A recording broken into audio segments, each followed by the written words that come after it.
Hello, good evening, everybody, from wherever you're watching in the world. It's me, Martin Cross. This is Crossy's Corner, and I have an extra special guest today, Jason Osborne, newly crowned champion of esports cycling just a few days ago. Hi, Jason. You're joining us from Portugal.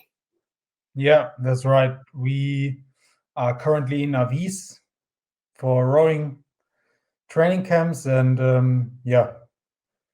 it's like our last couple of days here, and then we're leaving back to Germany. So how did it work that in the middle of a training camp you were doing this World Championship race on Zwift? How could that happen? Yeah, well, basically for Zwift, all you need is a good Wi-Fi connection and your smart trainer, your bike, and then you're all set to go. So it was basically just talking to the coach and making sure that it won't stand in the way with the rowing training, and then we figured a way for planning it, and in the end it worked out quite well. Like, it didn't interrupt the rowing training that much, and now we are continuing basically with the rowing training, and have been making some great developments there also. So, Oh, really? not too bad. Yeah. Wow. The double is going quite well. So nothing to worry about. So how much extra training did you do for that World Championship event? Or when you say what would be your training in the run up to that event? What would it be like? Yeah, so obviously my focus was a lot on cycling the last few weeks, and I've been getting some help, obviously, from training perspective. Like, obviously I have good coaches in rowing, but cycling is like kind of different, so I got some help there, and so was able to train specifically for that event, like, which is completely different to a rowing event, like 2,000 meters. Swift is like up and down, and it's always like you have to adapt your body to to handle that stress and to recover, to even in like high intensity phases, like be able to recover, and then to otherwise you would get dropped in the race quite quickly. So that was the task. I did like lots of intervals specific for that race, and so physically I was like obviously perfectly prepared. So all I had to do is to execute the plan on that day, which I had in mind, and that was just the basic idea. So Jason, how long have you had some specialist coaching help for your cycling? Obviously, the last couple of years, not that much. I've been like with Robert, and we have been planning cycling around rowing, but it was a part of our training, like, but the intervals and all that stuff was not that structured. It was only like, what KOM can I tackle, and not really having anything in mind for a really structured plan. So I thought that I would get a boost from it, maybe, if I had like some structured training on the bike. I think it worked out quite well. That I think it probably made a difference. So and the guys are quite good. So they're like have some experience in triathlon, and they are coaching also like high class athletes. So I don't think it was a bad idea. So give us an idea. When you say intervals, I mean, what would a typical training session, or what would some of the training sessions that you did on the e-bike be like?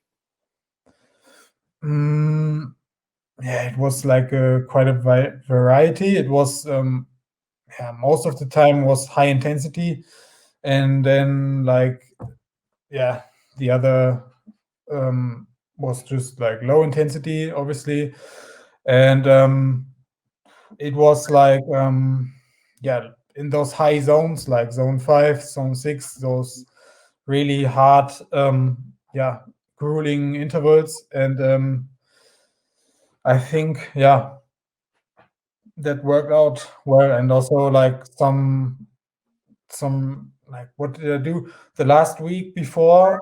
I did an activation interval session. It was like 9 times 630 watts for 30 seconds, then recover 30 seconds, so 30 30s called. And but that was just for activation, and that sounds hard. It was hard, but I think it paid off. And we'll probably maybe cycling wise stay in that structured scheme, because So you've done Zwift races before. You've won King of the Mountains on Zwift. Was this the race that you were best prepared for of all the contests you've done? I would have wished for a more like harder course, obviously, like maybe Alpe to Zwift or something, which has like some really high meters of elevation. But it was, I know this KOM from the competition, and know what my best time was, and how I had to pace it and all that stuff. So, and all the Zwift competitions I did in Germany on the Zwift Tour of Germany, it was called, they all were running on that segment. So I knew the segment very good, and like my 1 minute, 2 minute power is it's good. So I knew that I would have a good chance, but I also wasn't quite sure because, like, say a sprinter was able to follow, and on the top there's like a false flat. So if a sprinter would have made it to that point, it could have gone a completely other way, and maybe I wouldn't have been able to win it. So was it your intention? Did you go out and say, I'm going to win this race, despite all the cycling names that you had in that race? You know, people like Victor Kampenaerts or Edward Bosenhagen. I mean, obviously I have a lot of respect to those guys. I mean, they've achieved like big things in cycling, but like number wise, if I look at the numbers, like I'm not that far off. So maybe I can in some like durations I'm maybe even better. So I didn't fear any of that, like the physical side. I didn't fear like I was not matching their power numbers and all that stuff. And also on the Zwift platform, it's like not as on the road. It's not you don't have the tactical things going on, and so obviously for a rower it was a good competition. A rower knows how to hurt himself and how to just put the hammer down, and so I think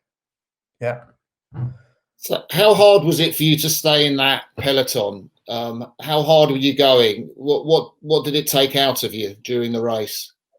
It's like Zwift races are like quick changes of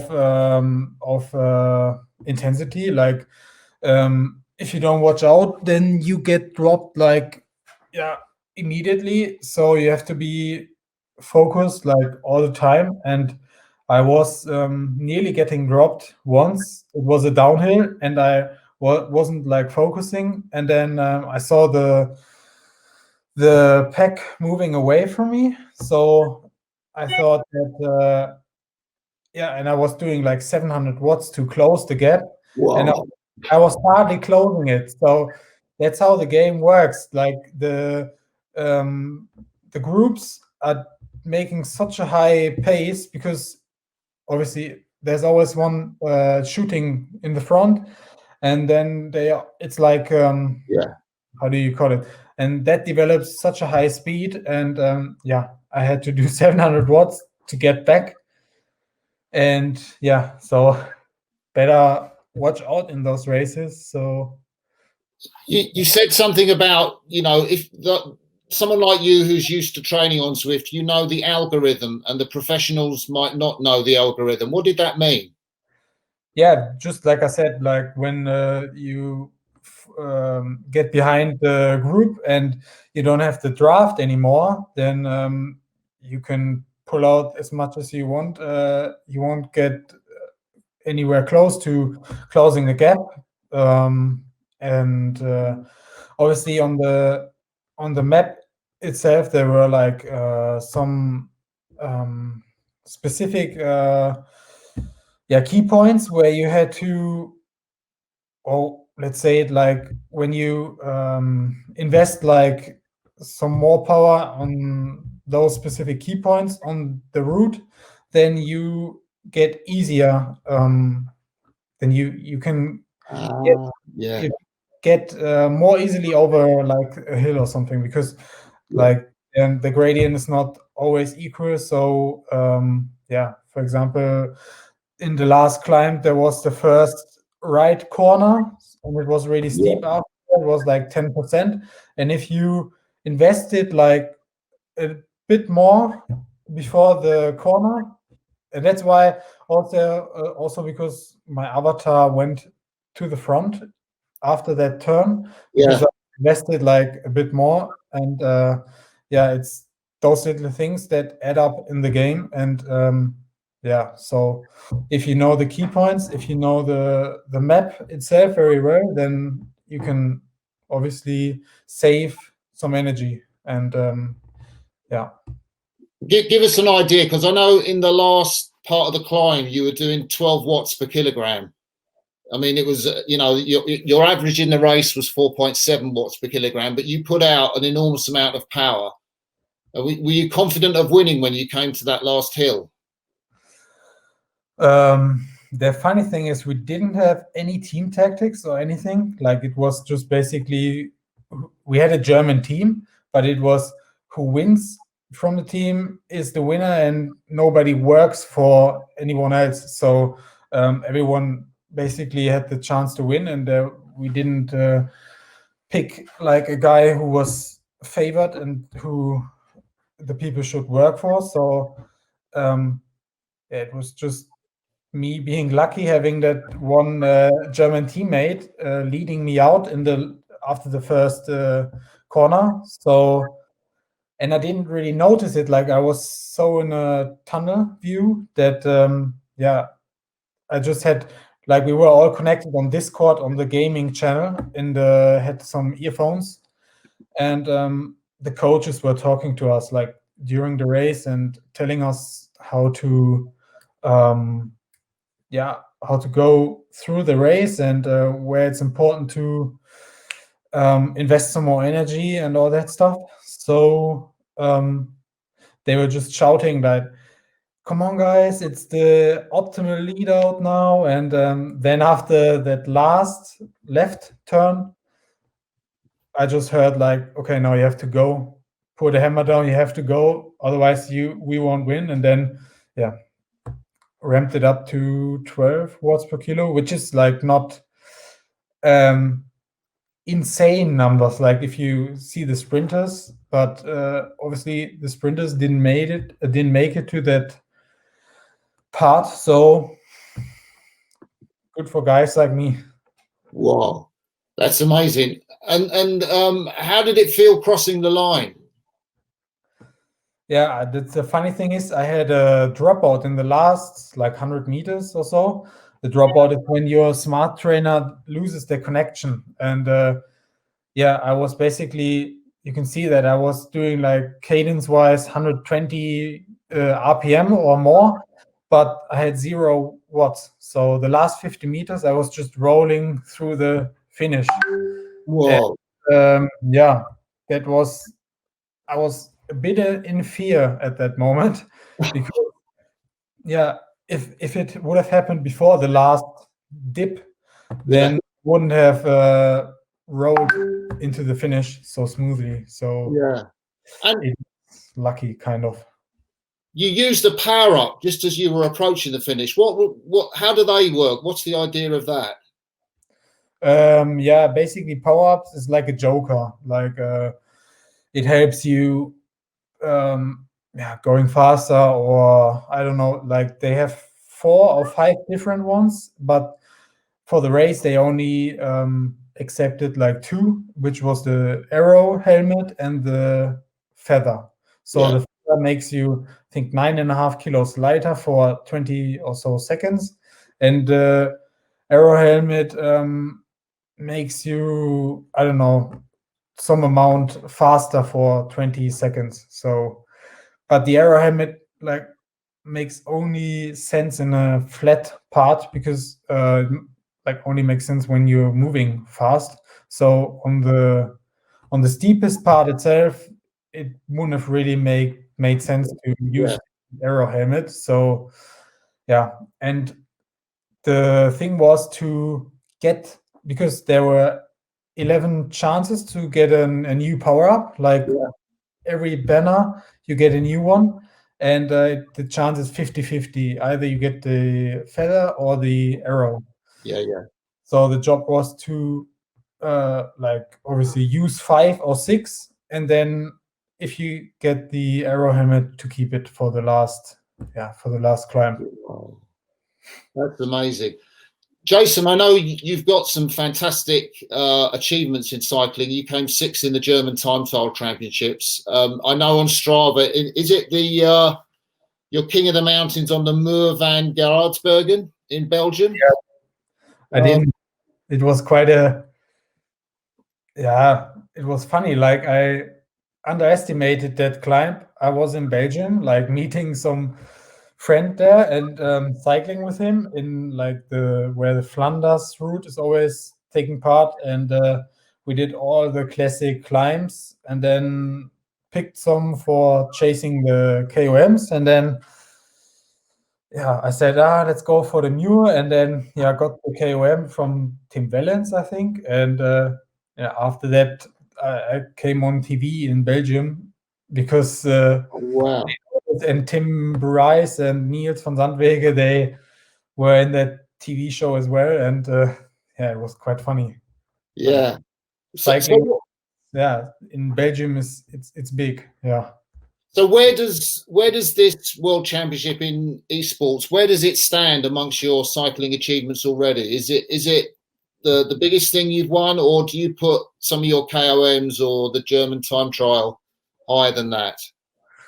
No, I think I would place it on top. Like it's not on the road, but it's an official like world champion title. So it's basically similar to the world indoor champs, which like for many years, like only unofficial in Boston. Like but obviously the people who went there and claimed the title, they could name themselves world champions, even though it wasn't like official. And that happened to Zwift. Like there was a Zwift World Championships before, I think, but now it's like with UCI certified, and it's I get a rainbow jersey. It's like just the same as on the road, basically. So I think it's the biggest achievement in cycling. But so KOMs are also like something worth, I would say. Are you going to take a break from cycling now? Have you got any more cycling commitments coming up early next year in the run up to Tokyo? Basically, not really. Like doing road races is like kind of dangerous. I don't want to injure myself, and obviously it can happen in training. Also, that's the problem. But I don't want to take any unnecessary risks, and so there will be no road races. Maybe like I can throw in 1 or 2 time trials, I don't know, and maybe some e-races, but that's about it. Yeah.